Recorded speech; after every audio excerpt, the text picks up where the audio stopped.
Okay.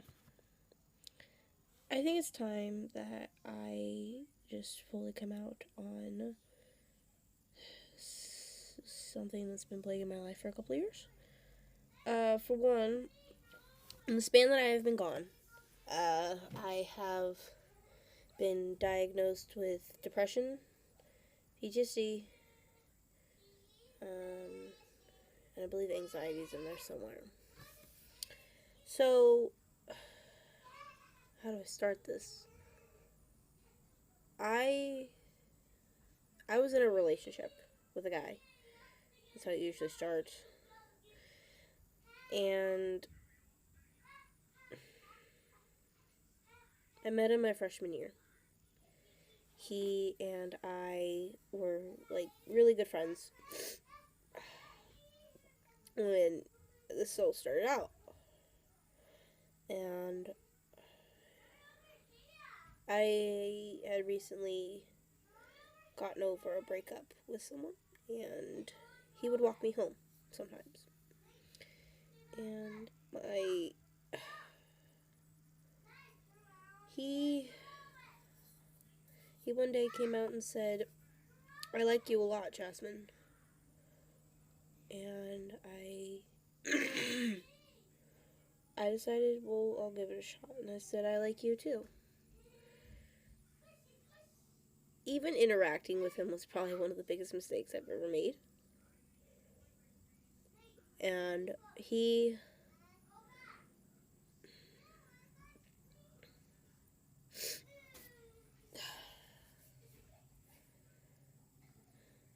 and I started dating.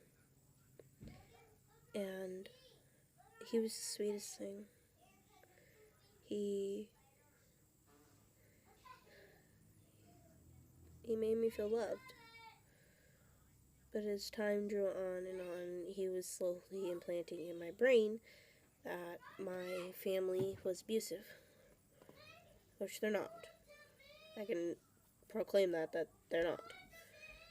And just, you can hear children in the background. I'm sorry. I have the kids right now. He wanted to see me every day, which I already saw him every day at school. And he wanted to see me more and more. And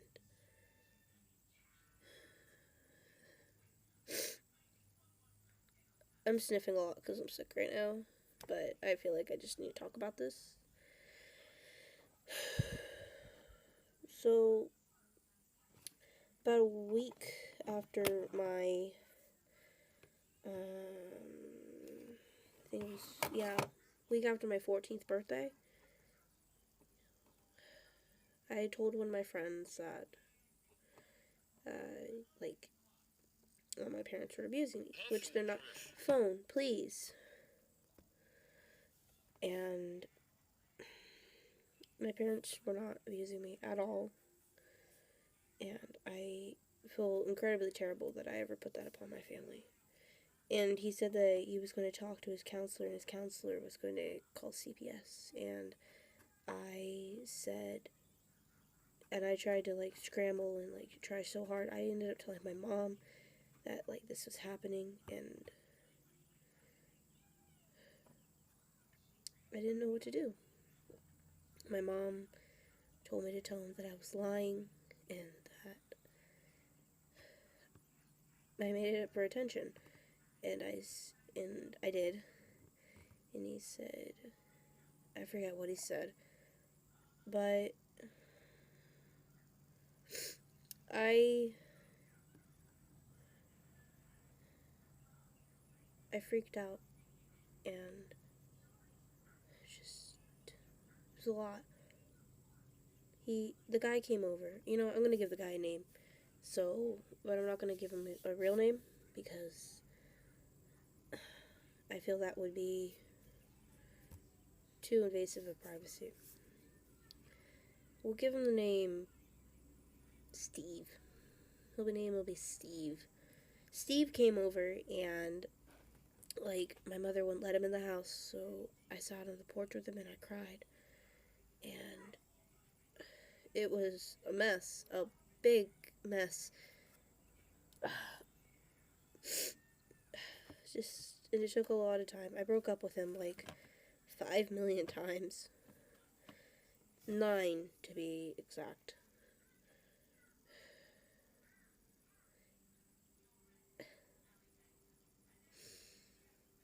I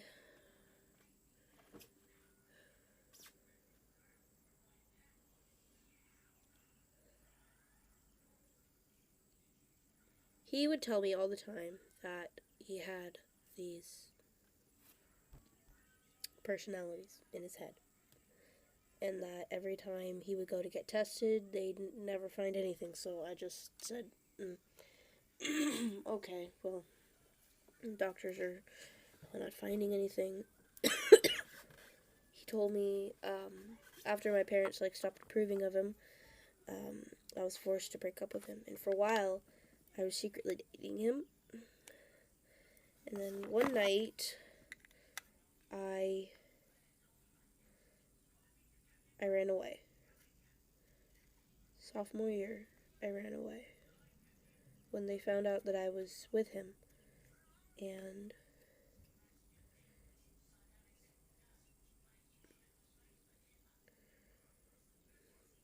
that was probably one of my more bigger mistakes I've made.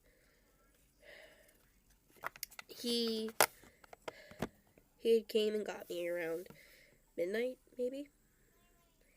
He and I walked back to his house, and I stayed the night there. And I idiotically thought that my parents wouldn't care and that they'd just leave me alone, which I was very, very desperately wrong about.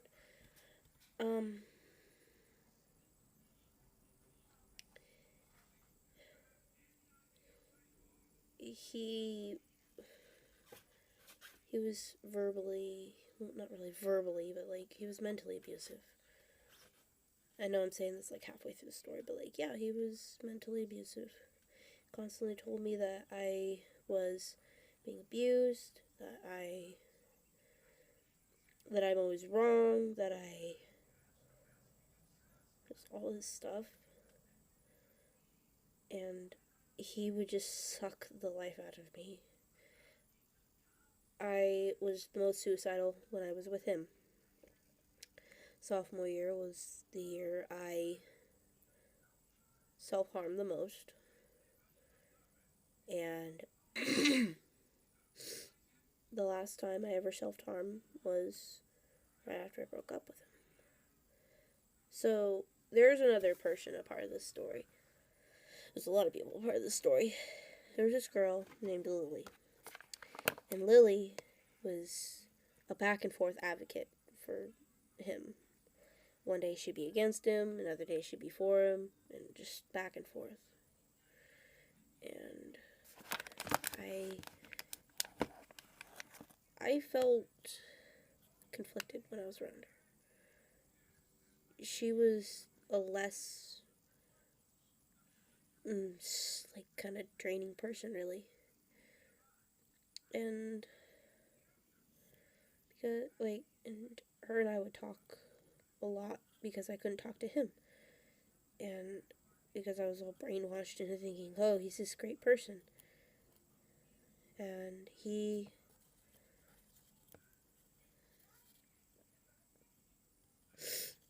wasn't. If we're to be honest, he wasn't this great person. He was this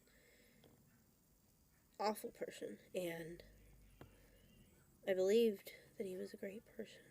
And my mother kept telling me multiple times. And until my mom said, Jasmine, if you really think that Steve is the one, pray for a sign. And so I did. A week later,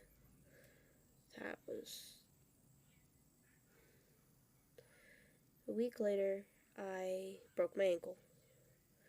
And I forgot to mention, back when I ran away, I lost my virginity. And his mom walked in and called the cops on us because we were skipping school.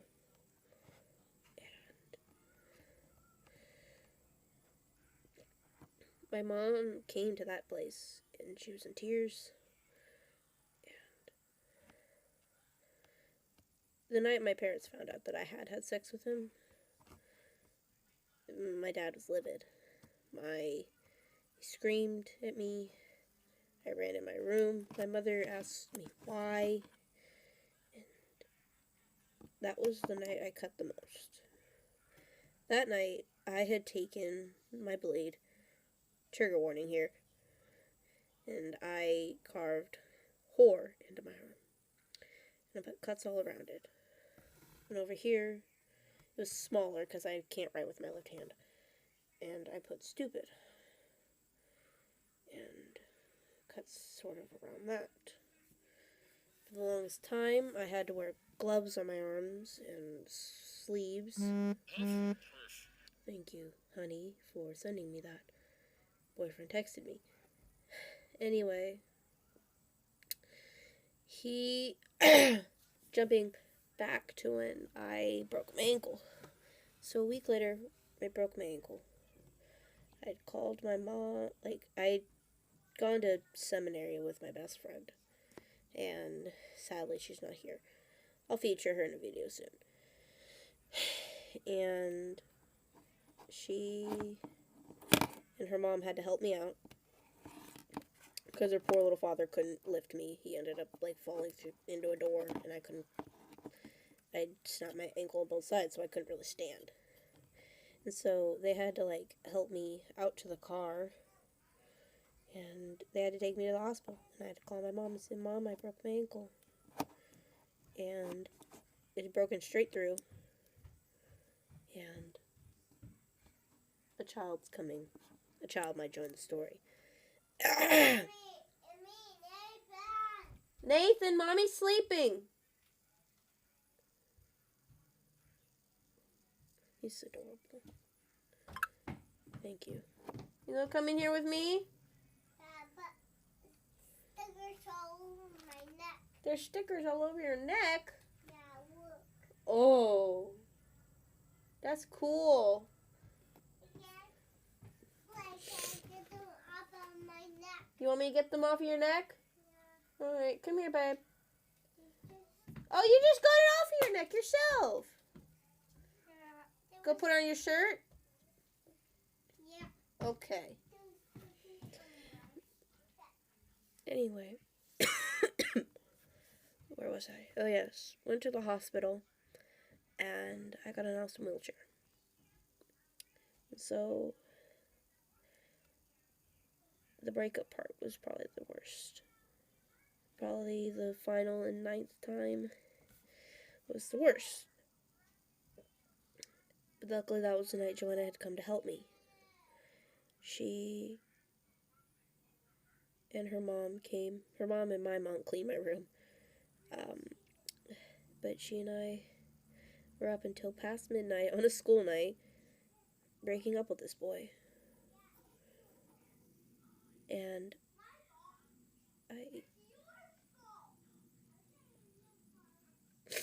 oh, God. Oh, nope. It's not time to get emotional. It took a lot. It got very, very late, and he was saying stuff like, "You just hate it that I'm always right, and that I didn't know what I was saying." That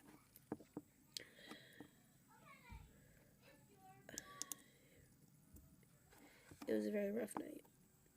He said that, and I called him out on his bullshit, and I said, "You can't even wipe your own ass. I know how to take care of myself." And finally, when he said, "Fine, I'll leave you alone," he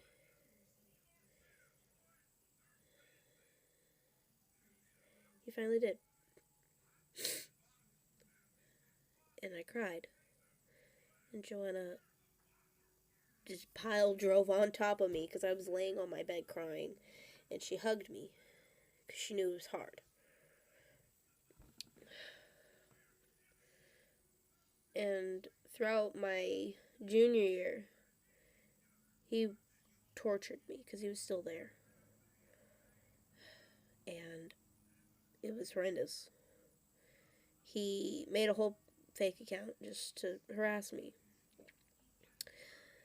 He made a whole account to post shit about me, like that I was a crazy psychotic bitch and that I am a horrible person. He started off with the texting my account saying that I'm this horrible person and that I need to go talk to him. And he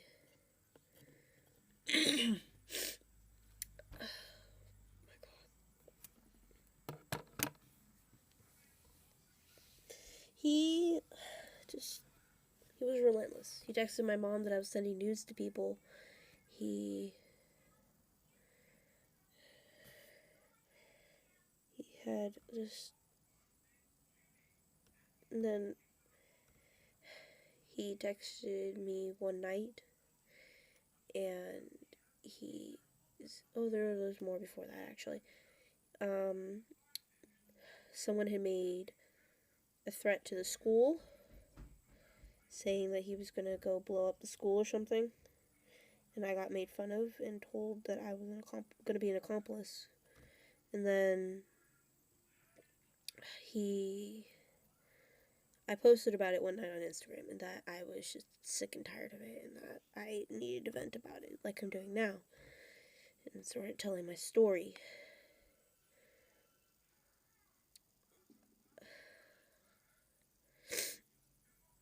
I will say he did get physical with me once, when one of his alters wanted me to go somewhere else so we could talk to someone. And I said, no, I'm not going to leave. If you have something to say to her, then you can say it around me. And he shoved me. And it hurt. And I was hurt that would happen. And then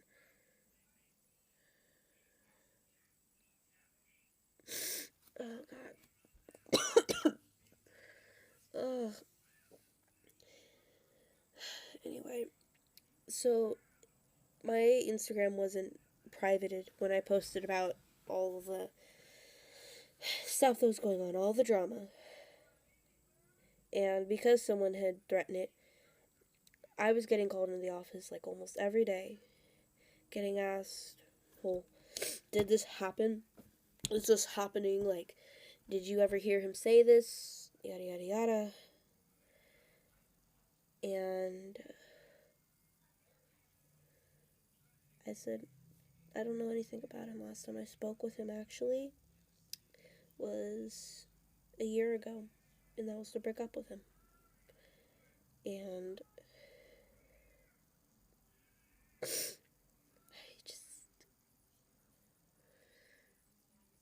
one day, they called me in, and they said, why am I still hearing about this, Jasmine? And I asked what they meant. And the principal and one of the assistant principals came in and said, someone has called our school from a different school saying that you are in contact with Austin. And I lost my composure there because I was so sick and tired of this. My parents were never notified that I was getting called into the office. I told them every day. My parents were never, told that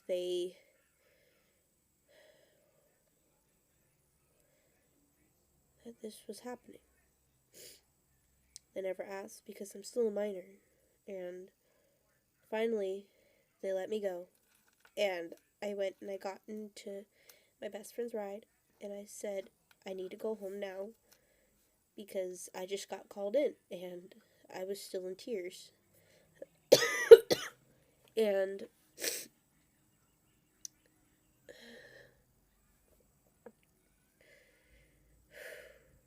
I need to stop talking about this, but it's almost finished. Almost finished.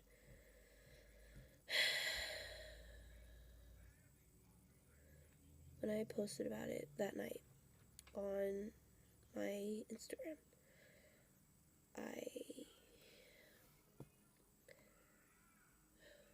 I'll be right back. Hold on.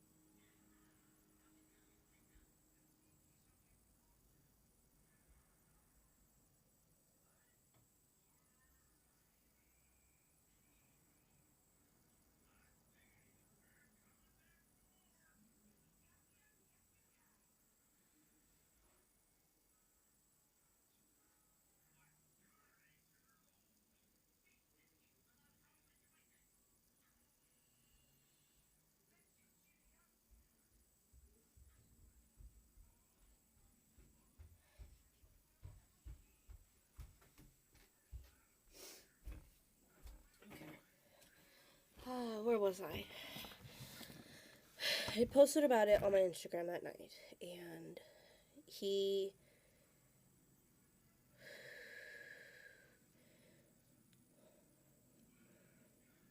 had commented on it, and he said, "Stop lying," and just a whole other bunch of bullshit. And my friends went and attacked him, luckily. They said, "Leave her alone. You have no business being on this account." My mom even got on there and said, "You are a useless worth of shit," basically. And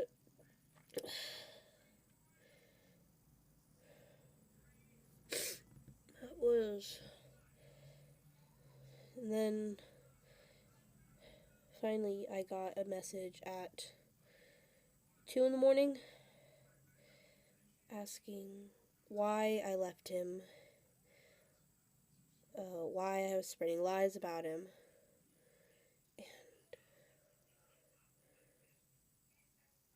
and if I had moved on. And I didn't answer him because I made my account private, so he couldn't see my stuff, and I had to approve his message. I didn't even answer him. I didn't, like an ex-friend of mine, like ex now, went and attacked him. And I tried to take it before the school. I tried to take a lot of things before the school, and the school did nothing because he wasn't a campus there anymore. And they said they saw no threat to what he was saying, only a threat to himself. And he had, mind you, he's threatened my family in the past. He's threatened to crucify both my parents, and that he'd have to pay extra for my mom because she's so fat. And just, I'm done with him, luckily. And I've been in therapy since I was with him. And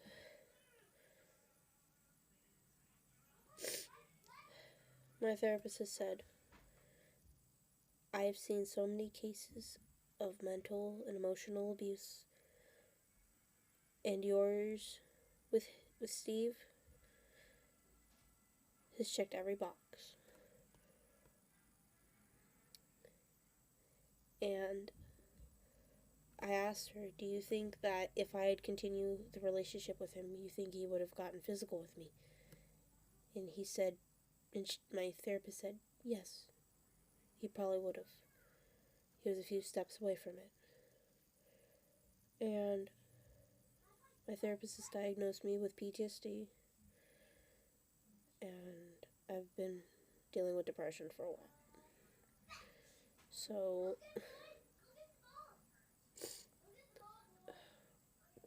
it's been stressful. And I feel like I need to talk about it. And I've talked about it so many times, but I think I just need to talk about it again. Because every time I try and talk about it, it becomes less and less like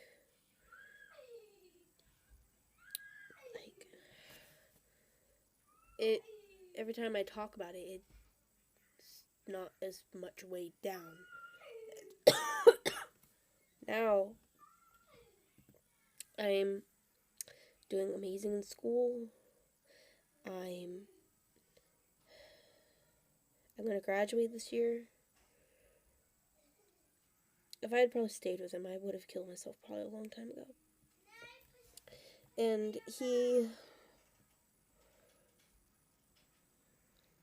I haven't seen him around town. I haven't seen him anywhere, luckily.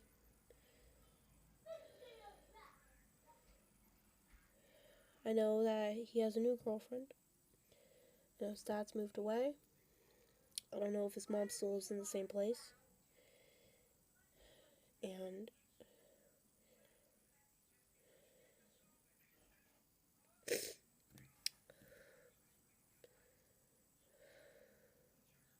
if he's watching this, sorry, buddy. But I really should have listened to the other people, not you.